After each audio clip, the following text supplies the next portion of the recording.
First up, Adam Nimoy, television director, author of The Most Human, Reconciling with My Father. Leonard Nimoy, we'll talk a little about that. We'll talk with some addiction recovery with Adam as well. And we will talk then to Sean Stone. He's a filmmaker, actor, documentary director. He has worked extensively with his father, Oliver Stone, directed films, including Greystone Park, and talked a little bit about RFK and the documentary about RFK Jr. And then finally, Tim Hinchliffe, editor of The Sociable and a contributor to Truth Talk UK and Wide Awake Media. And we're going to talk about the overreach of the globalists, which is a constant concern of ours. We will get into that and more right after this. Stand by. Our laws, as it pertains to substances, are draconian and bizarre. The psychopaths start this way. He was an alcoholic because of social media and pornography, PTSD, love addiction, fentanyl and heroin. Ridiculous. I'm a doctor, for Christ's sake. Where the hell do you think I learned that? I'm just saying, you go to treatment before you kill people. I am a clinician. I observe things about these chemicals. Let's just deal with what's real. We used to get these calls on Loveline all the time. Educate adolescents and to prevent and to treat. If you have trouble you can't stop and you want help stop it, I can help. I got a lot to say. I got a lot more to say.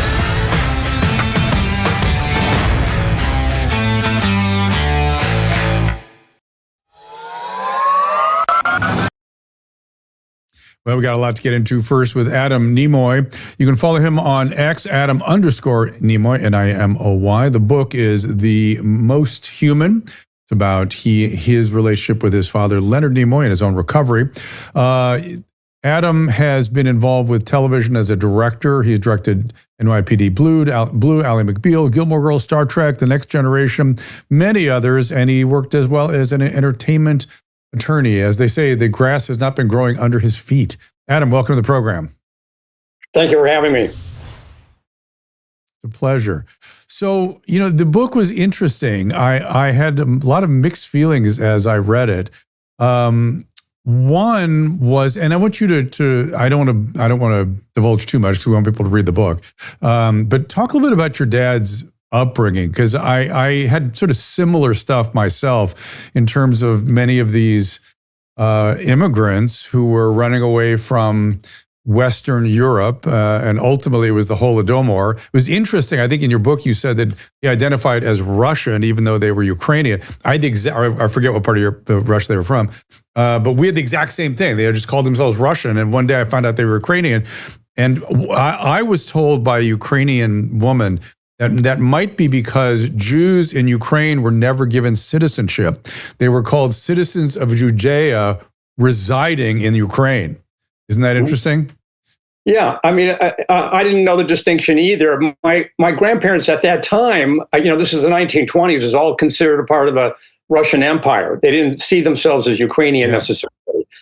They spoke Russian and they identified as Russians. They immigrated to the United States. They ended up in Boston in the mid-1920s. My dad was born in 1931 and grew up in the West End of Boston, which was this immigrant bubble of Russian Jews and Irish and Italians. And his whole, MO, his whole objective was to try to find a way to get out of the West End because it was very insulated, and he really wanted to be more of a part of American culture. And my grandparents had no clue what it really meant to be integrated with the rest of America. Well, and God forbid he wanted to be an actor or be in show business. Oh my God, kill us now. That must, and then he essentially went, I don't mean to the streets, but he went and did anything to scratch together some money, right? Yeah, I mean, look, my grandparents expected him to follow their version of the American dream, which is you're an immigrant, you have children, they go to college and become doctors and lawyers. My dad had no intention of doing that. His older brother was the academic. My dad was not academically inclined.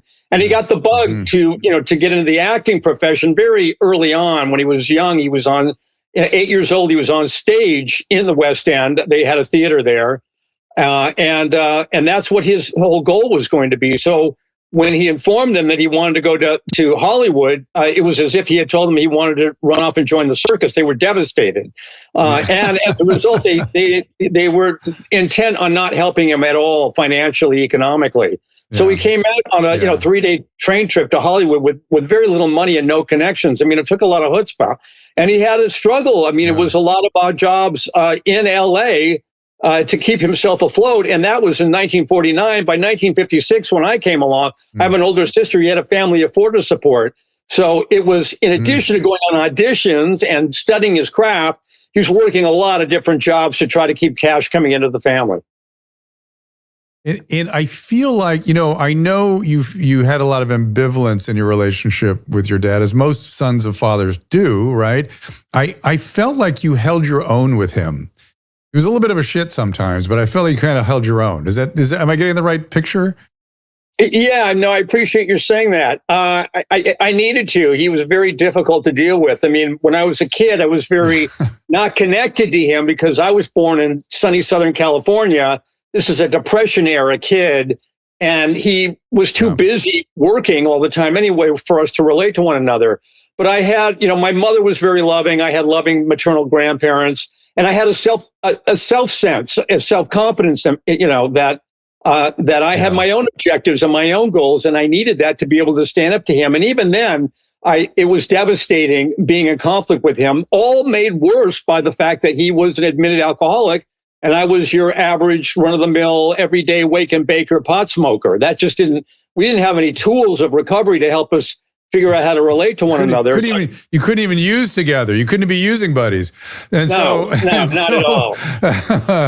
But he gave you the intellectual horsepower, clearly, and that's nice. And he I think he was jealous, because they had it so rough, and here you're living in Southern California. The sidewalks are paved with gold as far as he's concerned, and they're very I think it's a very similar situation, and I saw a lot of this from that population. They're very conflicted about the lives that the next generation led. But then you went further into your disease. Well, it was just something that I was, kind of fallen into for 30 years, day after day. My dad was an alcoholic for just about as long. Look, we were both high functioning. That's how we were very similar with one another. And my dad, on the one hand, was very proud that he could pay for me to go through law school and college. And on the other hand, he was a little bit resentful that I didn't pay for my way to go through college and law school. Right, perfect. It couldn't be any better. No, but exactly. It was kind of a double-edged sword. My relationship with Leonard was this weird combination of incredible experiences. I was very proud of my dad and what he had accomplished. I love Spock. You look at the cover of the book, it's me in cosplay with Leonard. I was one of the first fans. I'm one of the first Trekkies. I was always proud of the work that he had done, but it was coupled with these incredible, intense, conflicting, episodes with one another where we were just in a verbal warfare off and on for 30 years. And it wasn't until he got into recovery, he went sober, and I went into 12-step recovery that I found the tools that I needed to figure out a way to reconnect with. We were estranged from each other. Did he go in the program? You framed that, or you used some language there that I'm tuning into. He just stopped drinking, or did he go in the program? Well, he was briefly in the program. He mostly stopped drinking. Okay. He started going to me. He took me to my first meeting with him. I had never heard of the 12 steps before. And when I heard step 9, making direct amends to such people whenever possible, I was furious with him, but I couldn't say anything because it wasn't safe to. But he never made an amends to me. And then after that, he stopped going to meetings. He didn't have a sponsor. He didn't have commitments. He was not working a program. And then several years later, about 5 years later, is when I went into the program, and I was doing the work of the program, which is how I was told. I took the direction to go make an amends to my dad, even though I felt that he had owed me one. My brothers and sisters in recovery didn't care about that at all. Was not my concern. Right. My job was to go make an amends to him. How'd that go? It was not pretty. It was not pretty. I faked it till I made it. I didn't want to do it. I didn't want to, but I trusted the people in recovery that I was talking to. And I hoped that the feeling would come along. I'm glad I did it. My dad had written a 6-page letter to me about all of my failings, all the reasons why he thought I was the problem in the relationship. My 4th column of my 4th step, we call it, which is my character defects. And they wanted, I was told to go make an apology to him for everything he had written in the letter of his criticism of me. And I didn't really enjoy the experience, but I was trying to be sincere and taking responsibility because unfortunately, all of his feelings about me and my shortcomings were in fact true. I had made a number of mistakes in my professional life and in my personal relationship with him. So I tried to take responsibility for it. He, on the other hand, was really enjoying the experience of me making an amends to him. So much so that when the process was over and he was walking me out the front door of his home, he invited me to a Shabbat dinner the following Friday night. And after that, everything changed in our relationship. Everything changed. In a good way? Yeah, we reconciled and had a very close and loving relationship the last 7 or 8 years. You see how cleaning out... there's always in a relationship, there's always both sides of the street, right? And you get to clean up your side. That's just the way it goes. And the fact that he doesn't is his problem. Though it sounds like he carried a lot of resentment around with him. And you too. You still got some resentment hanging around. So. Well, we both had it. That was the problem. We both had resentment. And this was my opportunity. To make an amends to him was my opportunity to let go of the amends wasn't for him. It was for me to let go of my own resentments. But the interesting thing was, of course. that but when I made the amends to him, he himself was also ready to let go of his resentments. And that's why he made an overture to me to come to dinner. And after that, for the next 7 or 8 years of his life until he died in 2015, we were pretty close and never looked really back at the wreckage of our path. It's just 12-step recovery. You had a very the word I'm looking, prolific career as a director. And you did entertainment law. That's a lot, right? Okay, if you say it felt like a lot at the time. Yeah, I mean, I was very lucky that I could get out of practicing law, which was not my life's calling. My dad's whole mantra was being passionate about the work you do, and I was not feeling it after 7 years of practicing. And he was the one who actually helped me make a transition into television directing. And it was something I really enjoyed and loved doing. I wanted to be just like him. I wanted to be a storyteller just like him, even though I tried to create my own identity separate and apart from him by going into law school and into practicing law, which was something he could never do.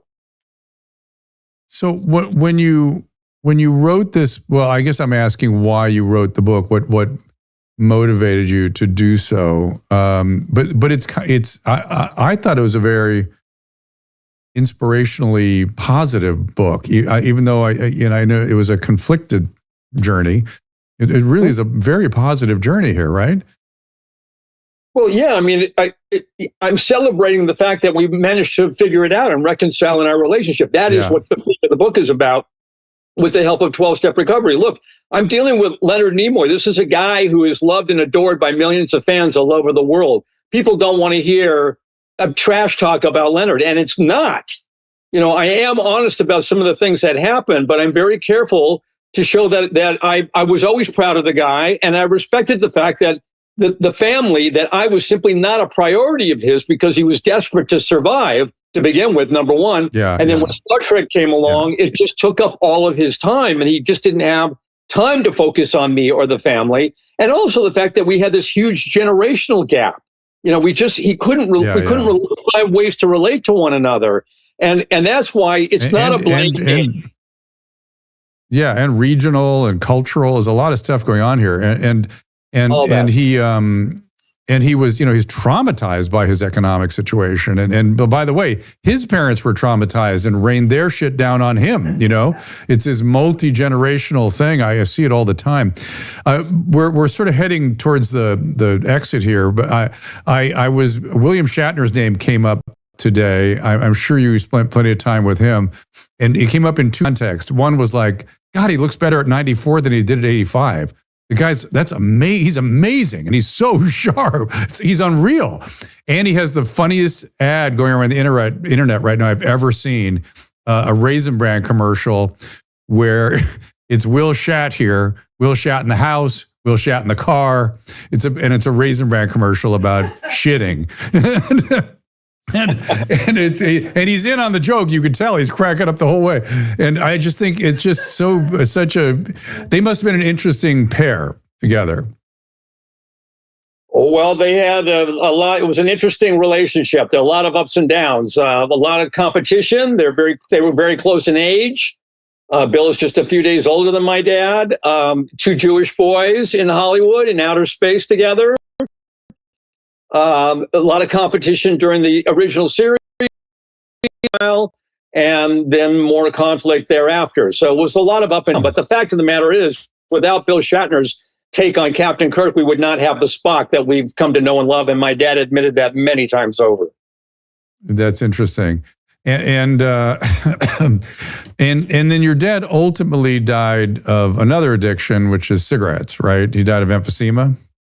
Yeah, I mean, he had quit smoking a decade before it caught up with him, but he had COPD, chronic obstructive pulmonary disease. He had trouble breathing, and that's what finally caught up with him. Yeah. It's a tough illness. It just emphysema is the other old term for it, or I don't know if we even use that term anymore. But Adam, is there anything that I missed or anything you want people to take away about this journey? If let's say they don't read the book, I'd like them to, because I think it's a lot of fun and it's a inside baseball and behind the scenes and very personal and I think honest and accurate. You know, a lot of things that people try to do honestly, it's like, they're kind of distorted. Yours are truly open and honest here in your storytelling. Anything I missed or anything you want people to know? Yeah, I want to say that, you don't have to be an alcoholic or an addict to be in recovery. 12-step recovery are just tools to live, life on life's terms. It's very challenging being on this crazy, wild planet that we're on, and the fact is that I'm hoping that there's something that resonates with people. There's a lot of people that I meet when I share about my story in 12-step recovery. A lot of people, anonymously, these people don't know I'm related to Leonard Nimoy. A lot of people have dysfunction in the family, but everybody's recovering from something. Yeah, but everybody's recovering from something, whether it's a failed relationship or a drug or alcohol issue or a loss of a career, loss of a loved one, some physical infirmity. Everybody's in recovery. And if you're not in recovery, you're in denial. So I'm hoping that people will find something that resonates with them that they can find useful in their own lives. That's the point of the book. And I will say, to bring it back to the sort of the headlines of the present moment, there's an executive order issued by President Trump where he put Catherine Burgum and RFK Jr. in charge of this essentially addiction treatment initiative. But and the head of SAMHSA right now, the Substance Abuse Mental Health Services Administration, between the three of them, the head of SAMHSA, RFK Jr., and Catherine, who's a recovering alcoholic, and of course RFK is a recovering heroin addict, and the guy at SAMHSA is a recovering meth addict. 12-step has been under attack by the bureaucracies in the world. I don't know why. I don't understand it. It's why the streets are filled with drug addicts, because you're not allowed to bring them to meetings. You're not allowed to tell them. Our own governor here in California said, it's the craziest thing ever to tell people they should get sober. It's dangerous and terrible. And that was one of the most disgusting statements I've ever seen. 12-step is back in the news. It's back in the model is back. It's evidence-based. It's time that we get back to basics and really do this right. Well, I agree. It works for me. It may not be for everybody, but the fact is there's a lot in the program that I have found incredibly useful. Without it, I never would have figured out how to deal with my dad ever. I needed the tools, and I think they can be very helpful to other people. Look, there's no authorities in 12-step recovery. You take what's useful and leave the rest. It's been very helpful in my life. I'm 22 years sober. I thought I would dry out from pot for a couple of years, and I'm still in recovery because I love it. And I love the lifestyle I'm leading today. Adam, thanks for being here. Where do you want people to find you? They can find me on www.adamnimoy.com, and all my social media handles are there. Hey, great. Oh, look. Live long and prosper. Yes, indeed. Live long and prosper. I grew up in your times too. All right. See you soon. Thanks for being here. Having me. Take care. You bet. If any of you are not of the era, this is how Spock would greet people. It'd say, "Live long and prosper." So you don't know that? Do you know that, Susan? Isn't that nano? Or that was No, it's just you live long. No. That's a whole different thing. I'm kidding. All right, we are going to switch gears a little bit. We're going to talk to Sean Stone. His father's Oliver Stone. He himself is a documentarian, and there's a lot really to get into. So let's get to the break, and we'll talk to Sean. There's RFK Legacy. There's I think that's his dad's documentary. But we'll talk about that. We'll get to all of it right after this. I've spent most of my career dealing with illnesses that shorten life, and now we have ways to extend it and extend wellness. I've been working with the team over at V-Shred to develop a product that has everything I want in a longevity supplement. NR Boost has nicotinamide riboside. You know how metal can rust? Well, your body behaves in a similar way. It's mediated through something called NAD. NAD falls as we age, so we're less able to fight off that oxidative process. We oxidize much like that metal. And NAD fights it, but nicotinamide riboside elevates NAD so we can push back on those oxidative stressors, improving health, improving longevity. The other product is Senosync, has fisetin, one of the key molecules to fight off zombie cells, and we've added resveratrol to that, which is a well-known anti-aging antioxidant again. I don't like supplements that have a ton of ingredients. To me, it suggests that none of it's working. When I prescribe a medication, I prescribe that medicine because I expect that to work. That is exactly what I've done with these products. And I want you to go to drdrew.com/vshredmd for 10% off. Again, that is drdrew.com/vshredmd. What's going on with your retirement savings? This should concern all of us. Inflation is not some abstract notion. It quietly erodes purchasing power over time. This means that savings you had in 2020 have already lost roughly 22% of its value. This isn't politics, this is arithmetic. But the troubling part is most retirement accounts are correlated really 100% with equity markets. So when markets drop, your savings drop. Retiring at the wrong time can undo decades of work. That's why many people look to physical gold and silver for protection. And that's why we suggest Augusta Precious Metals. Their entire approach is very different. There's no pressure. They just give you education and information. Augusta explains how gold or silver IRAs work and how physical metals could fit into your retirement account without tax consequences. And they've operated for over a decade with thousands of clients. They put together a free guide that walks you through everything. It's available now at drdrew.com/gold. You'll get the same educational materials that Augusta gave to Susan and myself. So if inflation worries you, Augusta is a great place to start. Go to drdrew.com/gold. That is drdrew.com/GOLD. Or just text the word Drew to the number 35052. That's 35052 to get that free guide now. That's brilliant. And thank you, Drew. Where's Dr. Drew? Where is he? Dr. Drew. Dr. Drew. Well, our audience knows that what's good for health can also be good for the environment. Paleo Valley makes snacks, drinks, oils, and much more. They're nutrient-dense, delicious, impeccably sourced. And last week when I spoke to Autumn Smith, the co-founder, she champions regenerative farming. It's a level beyond organic. It's a practice that helps bring degraded soil back to health. In turn, animals raised on regenerative farms are healthier, which means that the animal products we eat are better for us. Paleo Valley's grass-fed and finished beef sticks and bone broth protein powder are, of course, my favorite. They come from regenerative farms. I don't have any samples here. I've had them all in my hands all day. Of course, the sticks come from pasture-raised chicken as well. The beef and chicken, minimally processed, and venison, fermented, which is good for the gut microbiome. We are fans of Autumn. We are a fan of her small business. And we urge you to go to drdrew.com/Paleo Valley for a 15% discount on your first order, or you get 20% when you subscribe. And don't forget the superfood bars, which we're bringing this box on the trip with us, Susan. Seriously, we got to bring it because these are perfect snacks during traveling. It's bone broth braid, superfood, cashew, blueberries. Just a great alternative to, why would you buy a sugary snack when you have stuff like this? Anyway, okay. Well, I've been running around trying to get ready to leave for Poland and just forgot to eat. And I was like, I've got my beef sticks, and I ate a couple of those and it held me over. It was really good. There you go. Sean Stone, his Instagram is The Real Sean Stone, SEAN Stone. Sean, welcome to the program. I think I got the RFK thing wrong. Tell me about that project. Yeah, sure. My father executive produced it with me. I directed it. And my father was the main interviewer for the conversation with Bobby Kennedy Jr. That's why I got confused. That's why I got confused. Yeah. I kept seeing your dad in it. I'm like, I guess this is his film. I got confused. Okay, but good. It's a great project. What'd you learn? What did I learn? Where to begin?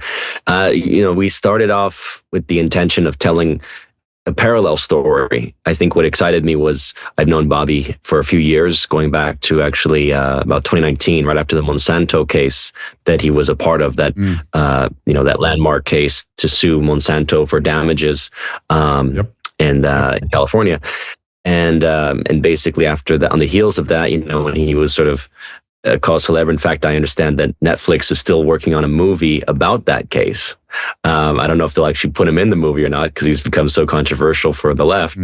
So having known Bobby for some time, and he's a friend of my father's as well. So, we supported him when he launched his campaign in 2024, right, late 2023, for the presidency. And it just came up as an idea of what about showing this sort of parallel of the two lives of RFK Sr., who, as we know, died on the campaign trail in '68, and then Junior launching it in a time when he was trying to heal what he saw, what we see as a very divided country, and carry on his father's legacy. So I wanted to tell a story that you could say challenged the media's portrayal of him, the legacy media's portrayal of RFK Jr. as some kind of bad seed, right? The guy that's gone off, he's been off the rails here. And I was saying, well, actually, no, I think he's very much carrying on the tradition of his uncle and his father and challenging the establishment. And so that's very much the argument that we wanted to make in this series. Or I should say in this doc. And not only that, I would argue that his challenges require, a lot of legal knowledge and deep reflection and a extraordinary capacity to read scientific literature, which he has. He has all that. And I've interviewed him several times. I know him, and I backed his presidential campaign. And the fact that he has become controversial to the left is bewildering. I know it's bewildering to him. It's bewildering to his wife. And it's just, he is trying to do good it's all he's ever been interested in. He told me, by the way, I don't know if you mentioned this in the documentary, or when you're doing the documentary, but he said, this job is like he was created for this job. Like, this is the best job you could ever imagine having as the head of HHS. Did he tell you that? Certainly. Yeah. Well, he said publicly that he dreamed, he's basically prayed for a position like this to be able to help the children in this country, especially going forward. We know there's as you know well, you've got these massive amount of autoimmune disorders and chronic illnesses, and we've seen it in our own lifetimes. The fact of how many kids are getting cancers and things like this. It was so rare when I was a kid. It was like you'd hardly ever hear about it. And now it feels far too common. So, but isn't it weird though? I wonder, you and your dad, is it not weird? The left used to be who took on the elite and the status quo? What happened? Where'd that? How did even the center take that on, let alone the right? Yeah, it's all in a way it's flipped. I still try to get my head around some of these things, but we weird, saw. Right? Well, we focus. So part of the story that we elucidate is this attack on RFK Jr. starting around the mid 2000s. And remember, when he first started questioning vaccine safety back in 2005, 6, 7, that time frame. I mean, he was still on the Jon Stewart's show and Colbert's show and things like this, but. Essentially, the big pharma and the mainstream media kind of got into lockstep and wanted to squash this concern. The concern that was not really originating from someone like RFK Jr. It was coming from parents. Some of whom we show in the film. The ones who said, "Look, I took my kid in. They got a shot. They had an immediate reaction." That's empirical evidence, right? So there's something going on here, and rather than listening to the parents who are giving, thousands and thousands of whom are telling these stories, we're meant to just dismiss dismiss your eyes and your own instincts as a parent and just listen to, big pharma. And, and of course, as we know, when it comes to studies, there's so many things that you can manipulate, when it comes to, data, right? You can manipulate a certain amount. Of course. And so, someone like RFK Jr. became, sort of at that point, they already were, okay, we like him on the environmental stuff, but we don't like him on vaccines. Fast forward, that's from the left perspective, right? Because so many people bought into the dogma of the science, and then the science of vaccines obviously now became a national urgency, so-called, during COVID. And so he was one of the few voices of sanity at the time, right? When he was saying, listen, I think, we have to look at proactive early treatment, techniques that doctors are using. And again, listen to the doctors that are treating patients, which is what, hydroxychloroquine, ivermectin, and other techniques. These were doctors saying, I'm using this and having success. Well, don't listen to the doctors. Listen only to Fauci and the guidelines of WHO and the health services and whatnot. So again, I think of Bobby as someone who actually is responsive and listens and is not a bought and paid for, like many politicians and many bureaucrats and many people within, white lab coat types, who are just they're following the paycheck. And Bobby's issue is that he actually is listening to people. Oh, for sure. And I thought it was interesting that your dad, during the interview, he could not resist but get into the assassination and is Sirhan guilty or not. And it's actually a very complicated and not what people think it is landscape. And you guys get into it a little bit in the documentary. Yeah, I mean, we have to. I felt that growing up, I mean, I was part of JFK, the film as a kid. I was, in the film, and then, saw it so many times, and have been immersed in at different points in researching about it. Seen my father not only do the film JFK, he did a follow-up documentary that's JFK Revisited, it's called, that focuses on the documentary evidence that's come out since, more and more files were released over the decades. More information has come out, obviously. Not all. I don't think they'll ever be, we'll never have all the official sources, but my father has certainly been very passionate about showing that the Warren Commission case against Oswald is very weak. And so the follow-up, of course, was the murder of RFK. And we, in the documentary, we've, I think, focused on the main thing being the forensics. And if the forensics show that RFK Sr. was killed by a bullet, basically about 3 inches from behind. And he got shot about 4 times from behind. 3 of them hit, 1 passed, I guess, through his jacket. But the point is, if the bullets are coming from the back and Sirhan is firing from about 5-6 feet in front of him, and, Sirhan unloads his weapon, and there's more bullets that have been, that are, the evidence shows more bullets were fired than could have come from Sirhan's gun. Well, then you've got a problem. You've got a conspiracy. Yeah.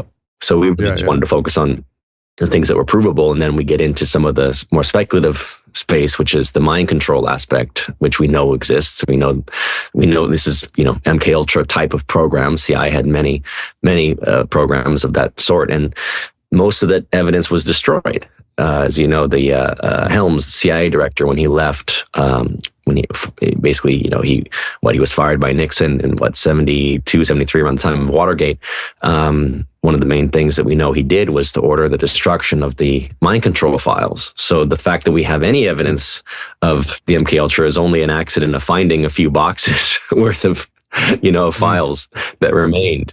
And the majority of the mind control projects we know only based on some witnesses coming forward and, a certain amount of speculation. But we know that these were very real programs to control people, as you know, with all kinds of collaboration with foundations and hospitals and doctors and the white lab coat types, to see how they could manipulate the human mind and body and see what they could get away with. No, they were doing some crazy stuff for sure. It was right next door. They discovered really how to do opiate withdrawal treatment. They were addicting prisoners to opiates, and methadone was kind of developed there. And And then down the hall was where they were shooting people with LSD and controlling their brain. I think Caleb is just sending a note to me. He says that we need to have a docu-series from you and your dad on MK Ultra. Is that in the makings? Yes, please. American. Well, I'll tell you, I did a series. This is actually relevant to the Epstein files coming out. It's called Best Kept Secret. It's on Vimeo. I couldn't distribute this through Amazon or something. It's very, gets into very dark things around human trafficking, pedophilia, the occult rituals and all the evidence, again, just focusing on the evidence that we've seen publicly, right? And so that's through my website, seanstone.info. People can watch that series. And I do get into some of the elements of the mind control programs that we know about. Can we get to the RFK documentary there too, or is there somewhere else you want people to go for that? Yeah, I mean, the RFK doc, everything in terms of my work is accessible through my website, seanstone.info. It'll link people to the RFK doc on, let's say, it came out through Angel Studios, which Angel has their own app, but people can also watch through Prime or Apple or, any of the other pay-per-view platforms.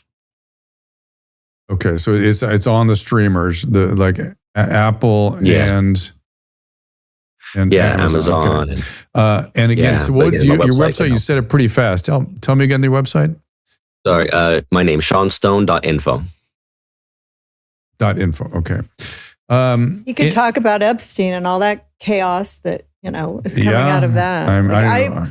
How much of this is real? But if you've looked into the occult and all that other stuff, the trafficking, it's real. It's so scary.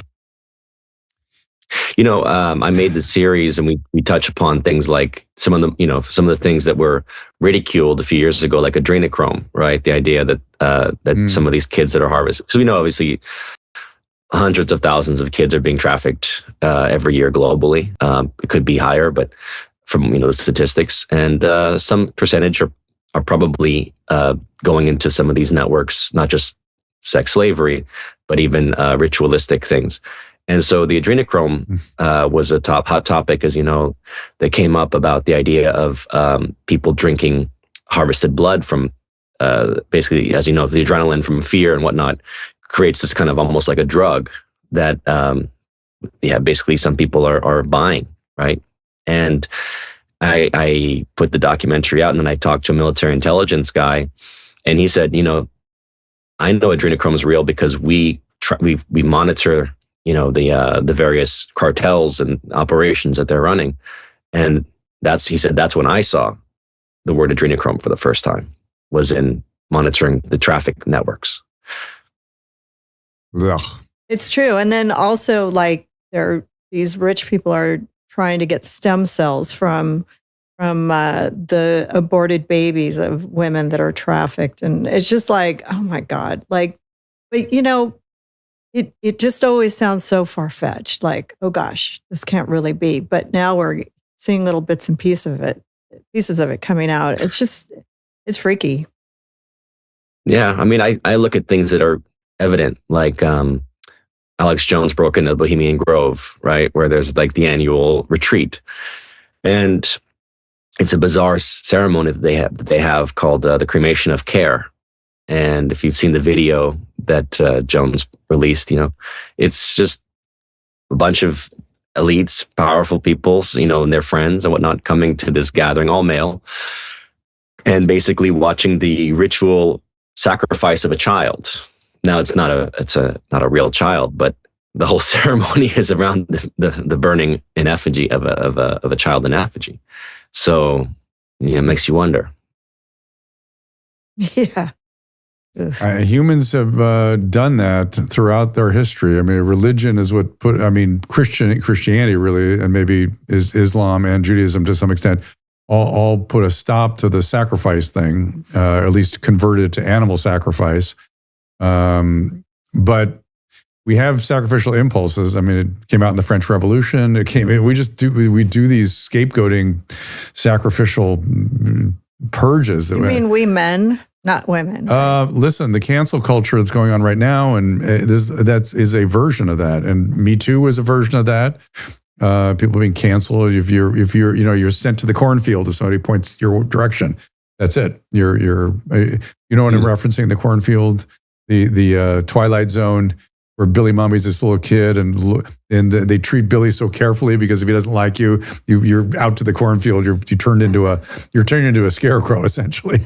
So good times, all good stuff. I didn't think we were going to get into this stuff today. One last thing before we wrap up.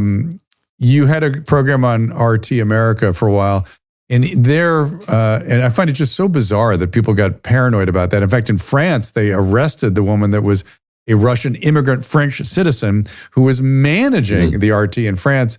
She just got a job and just was doing her job.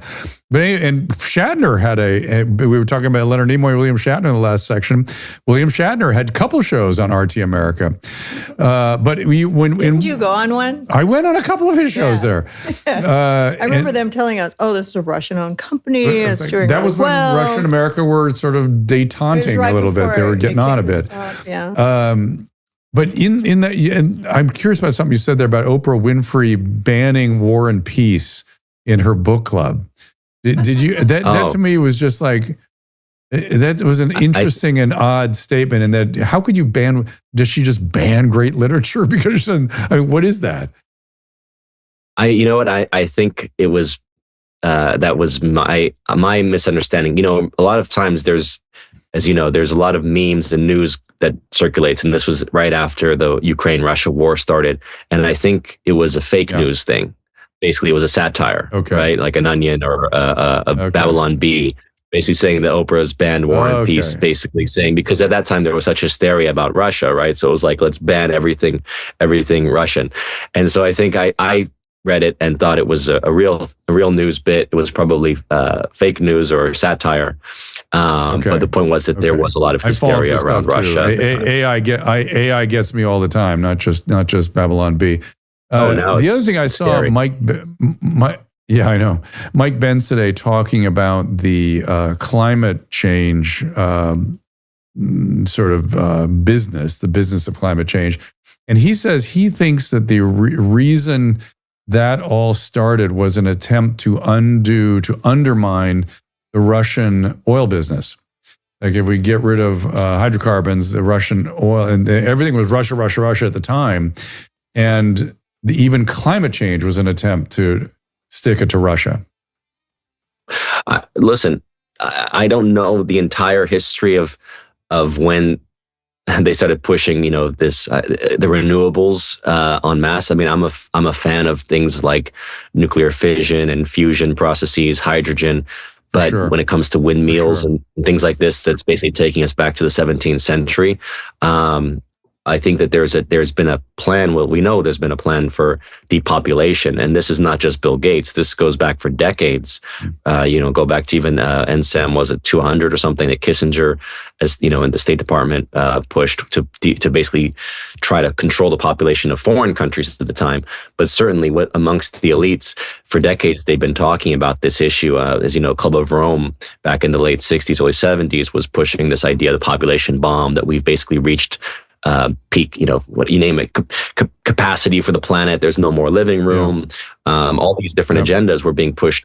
So they've been trying to figure out how to, scare people, I think, into to deindustrialize societies. And now I think we could see the consequence of it, not just if a collapse of population, because, we've been seeing the last few years, it's like there's actually, in terms of the birth rate, there's actually been I don't even think we're reaching parity at this point. Like there's been such a reduction in the birth rate in America. We can collapse. Right? We could collapse quick. Yeah. Yeah, it can be a quick collapse. And then, simultaneously you see like the infrastructure and things like this. And it's like, well, let's just shift into our virtual realities, into our VR headsets. And, while we go down, basically, it's like it's the circus, the bread and circus idea, right? While the empire collapses. Yeah. So I think there has been different plans at different, across these decades, to have a controlled disintegration. At one point they called it that, of, the economy. And again, this gets into a whole other phase of how you loot the public, basically, while you're collapsing, right? You loot the public of whatever wealth they have left. I want to be sure to thank you for this documentary, RFK. I think you guys did a great job on it. It's a very interesting way of a frame on him and his family's history. But I'm interrupting you because we just got kicked off TikTok for this conversation. We just went a little too far. I got banned from TikTok. Okay. I got banned from We're TikTok. joining. Can you imagine? Well, Thank you for doing that for us, because I don't like TikTok very much. we get kicked off about 30, 40 minutes in pretty much every day.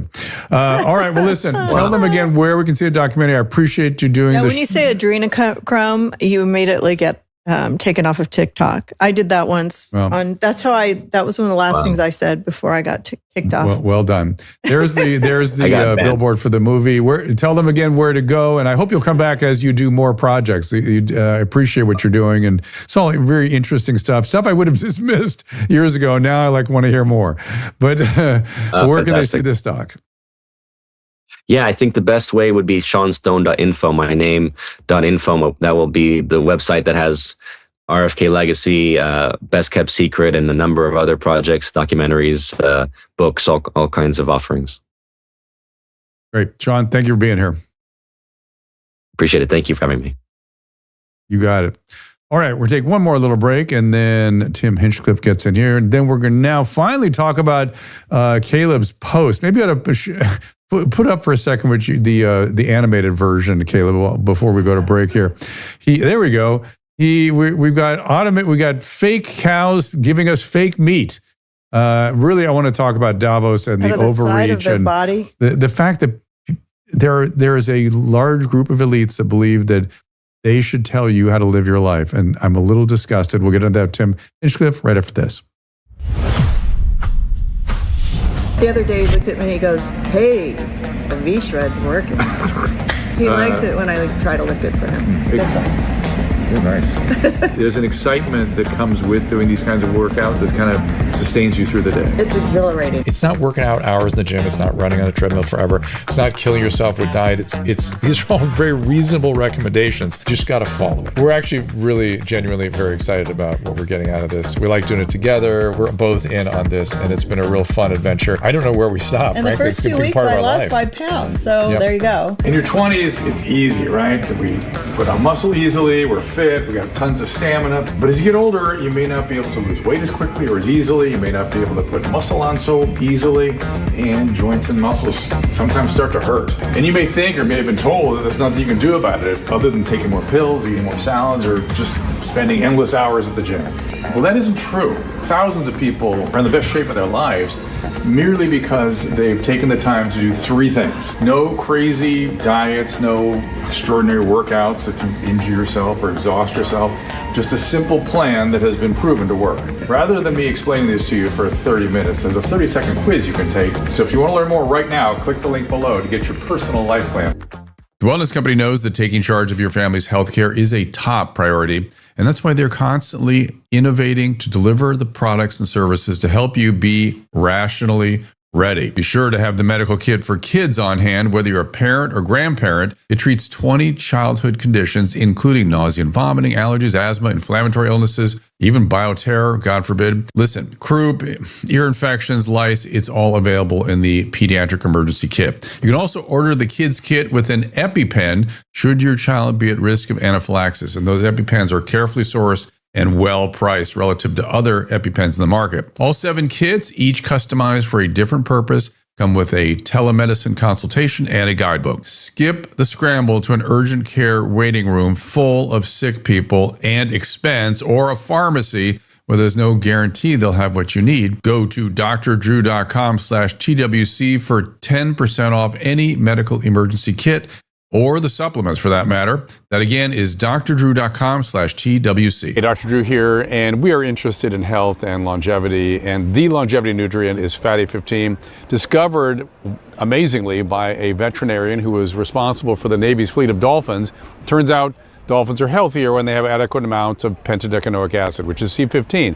It also, for us, it helps humans as well, reduces the oxidative stress on our cell membranes, which is part of the aging process, called ferroptosis. So she takes it, I take it, whole family takes it. And if you'd like some, go to drdrew.com/fatty15 for yours. There are discounts there. Oh my God, look, Drew, it's a dolphin. Oh my gosh.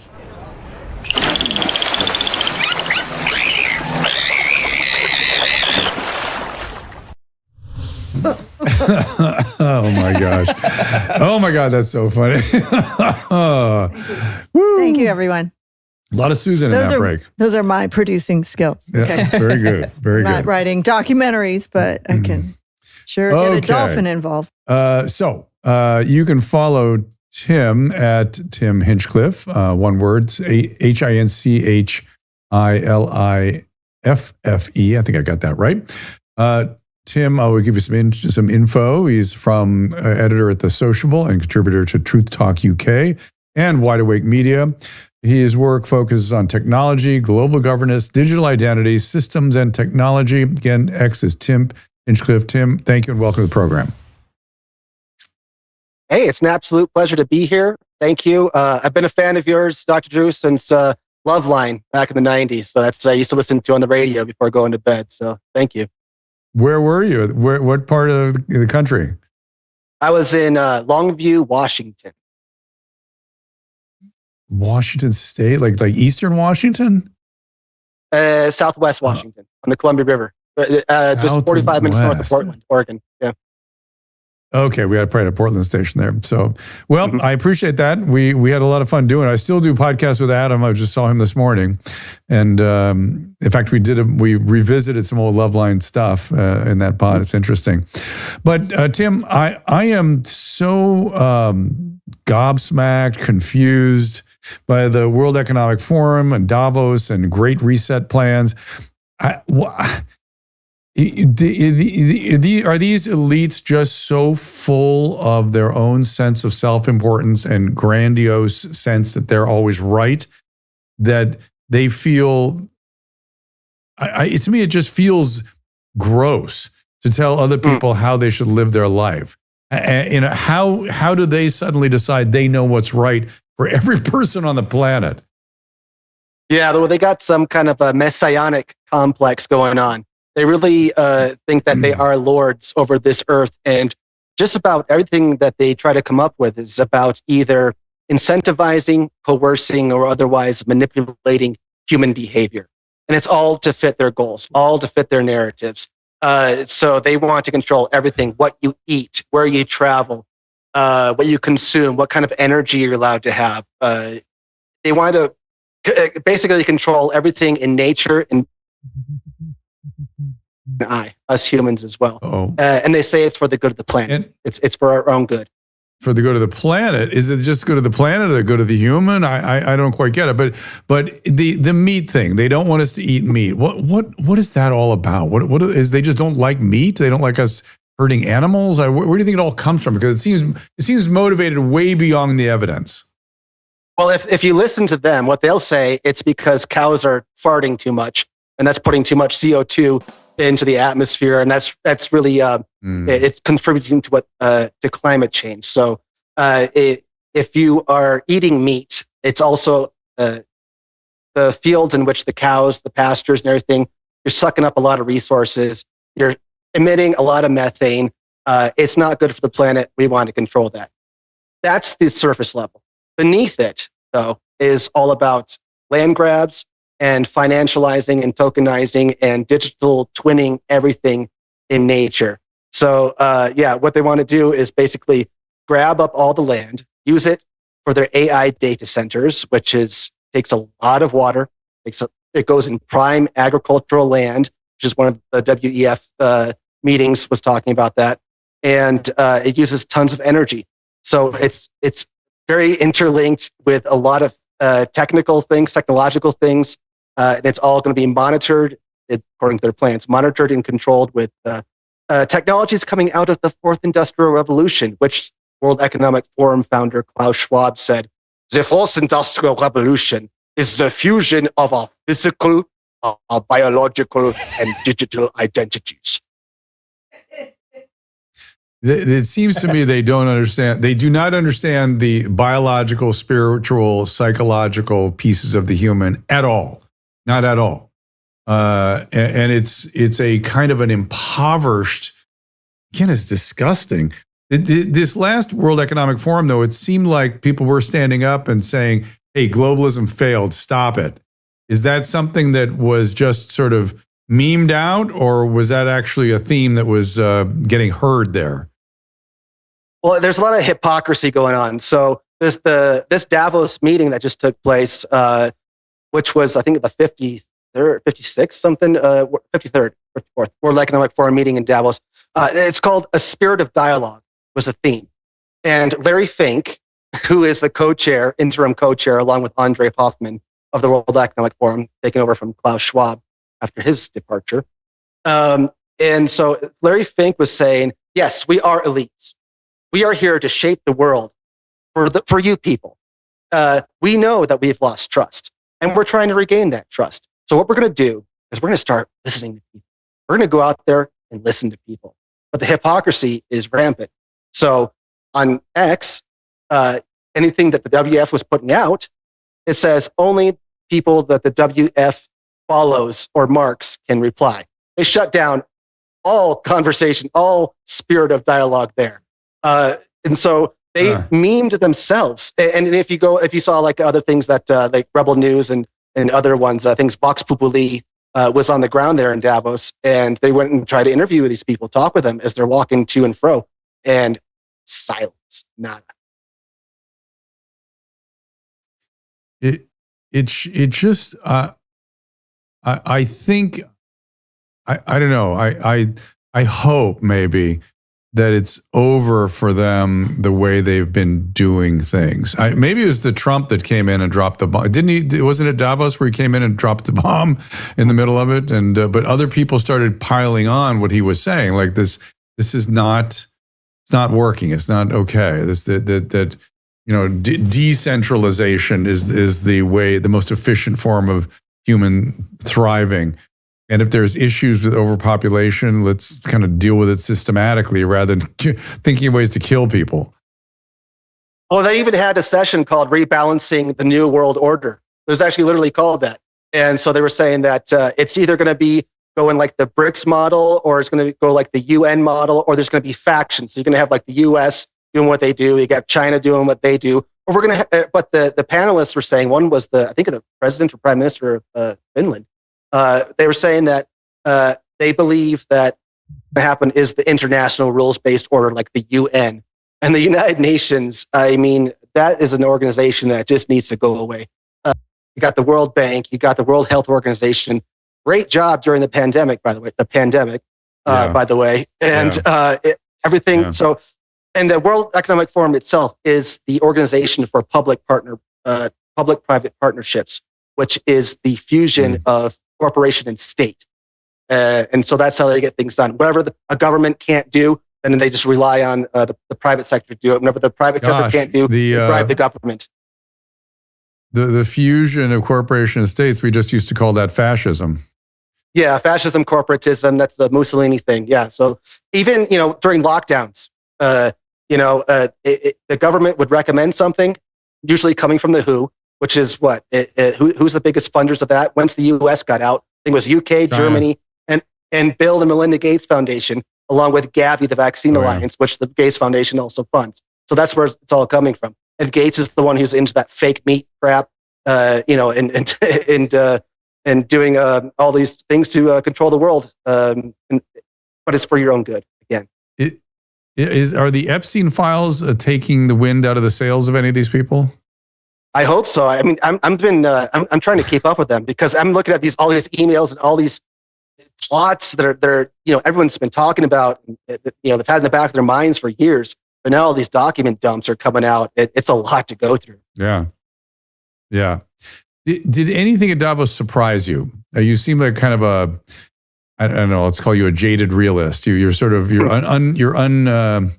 unvarnished look. You're willing to, you're getting it realistically. You're a realist. That's why Davos realist. But even so, did anything surprise you? It's surprise, not really, but interesting. I mean, Yuval Noah Harari, the historian, was one that he was talking about, like AI, and what we're going to have next is an immigration crisis, but the immigrants are going to be AIs, and that AI will take over everything that has to do with words, with language. So if the law is made of words, AI is going to take over that. Religion, if you're of the book, the people of the book, AI is going to take over that. And then Elon Musk, in his session, was talking about robots. He was saying that in the next couple of years, AI is going to be smarter than all of humanity collectively. And then looking down 2030, 2031, there's going to be, he said, more humanoid robots than people. And everyone's going to want a robot. It's all going to have this, it's all be run with AI. This AI data centers, we were talking about, they on Earth, they need a lot of land and water and power like nuclear. Well, they want solar or wind for us peasants. But in the future, he's saying that solar-powered AI data centers in space. That's what's also coming up next. So I'm not surprised by it. It's just, it's interesting to hear them say it and just go, what? Has Johan Hari been? I want a robot. I know you do. I'm sure. We'll have one. I want him to be able to make sandwiches and do the dishes. Yeah. Okay. Empty the dishwasher. One might as well want to be able to spread mustard. You're going to give a robot a knife to make you a sandwich. You're going to arm your robot. Butter knife. Funny. Is there anything that Johan Hari has been accurately correct about? I feel like everything that asshole says is just completely sideways. He's very materialistic. He's an atheist. He doesn't really have much faith in humanity, I don't think. So in the past, he talked about hackable humans. So he said that once you get enough biological data and computing power, you can hack all of humanity. You can, back in 2020, because he hasn't been seeing the WEF for 6 years.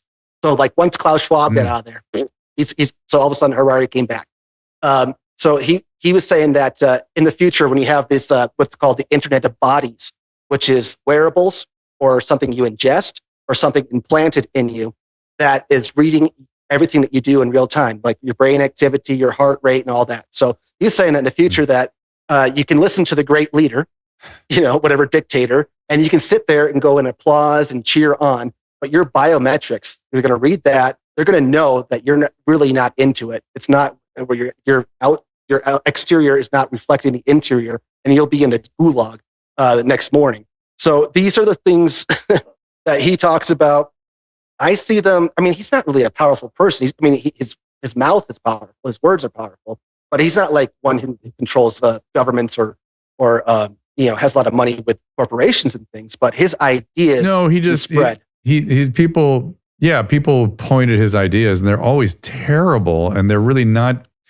I feel like it's somebody like if there were a Martian that landed here and tried to make sense of humanity, I feel like they might do it the way he's doing it, particularly if they were intent on like doing ill to humanity.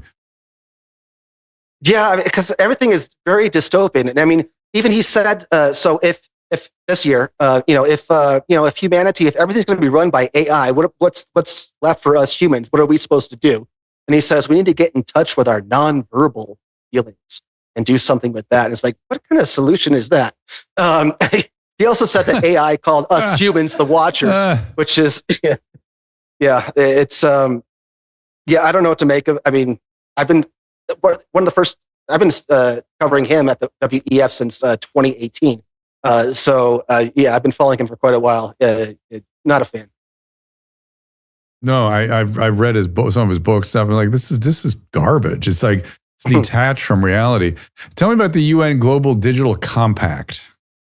Oh yeah, so that's part of the Pact for the Future, which was signed at the UN Summit of the Future a couple years ago, and it's basically setting up a digital control grid. So what they want to do is first, so these are globalists. They want to bring electricity to everyone on the planet because, hey, it's for your good. Why not? So the next thing to do is get everybody connected to the internet. Hey, information. Yes. The digital control grid. And then, so once everyone's connected, you install something called digital public infrastructure, which is a civic technology stack consisting of three main components: digital identity, fast payment systems, which can include programmable money like CBDCs or stablecoins, along with massive data sharing between public and private entities. And so once this digital control grid is in place, then you can control all of humanity. You can control where people can spend their money.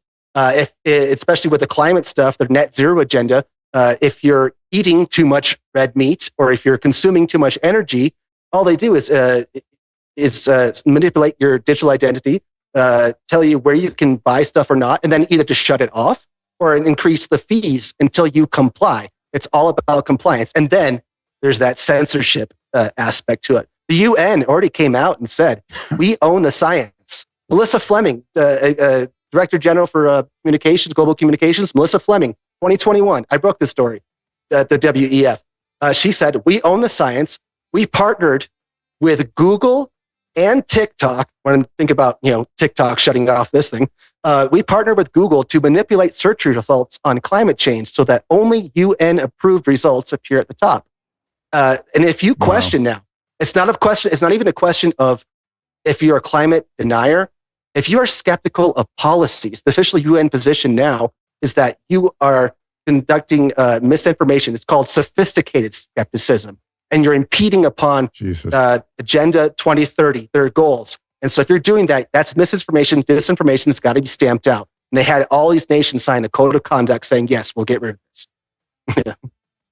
Terrible. I mean, I don't understand why they think people would put up with this, but I guess people get, beaten down where they don't want to get into trouble. But it's just an awful precedent. And it doesn't seem like it's going to go well, but I don't know.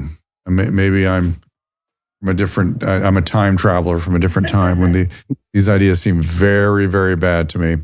Well, listen, we appreciate you being here. Is there any place else you'd like people to go other than X to find you? Be careful where you put your information. Be really careful. Yeah. Yeah, sure. Like you said there, I've got on X at Tim Hinchliffe, but then the website, sociable.co. That's where you can find all the writings. I've been at this for a little over a decade now.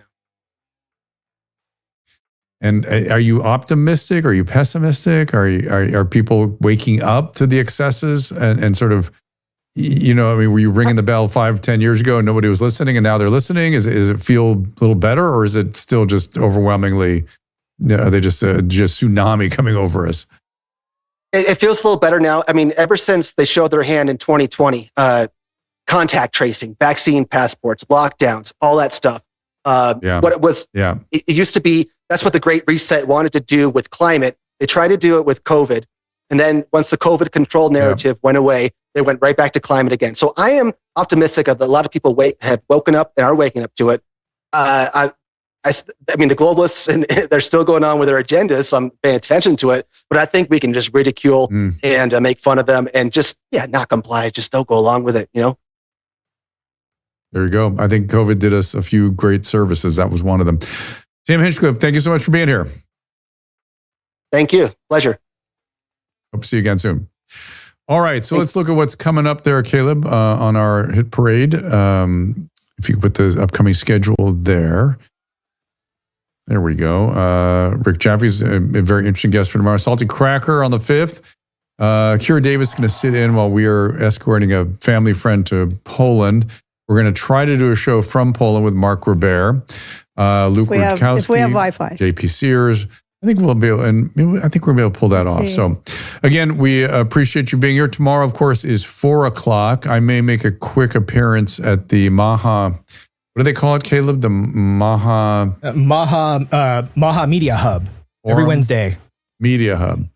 Oh, you're going to do it. Yeah, I want to do it because I want to talk about the executive order and the addiction thing. I think that's really nice. It's good. That's a nice invite. Yeah. I hope Russell Brand shows up, though, clothed. He should have some stuff to say about that. All right. We appreciate you all being here, and we will see you tomorrow at 4:00 Pacific time. Ask Dr. Drew is produced by Caleb Nation and Susan Pinsky. Emily Barsh is our content producer. As a reminder, the discussions here are not a substitute for medical care, diagnosis, or treatment. This show is intended for educational and informational purposes only.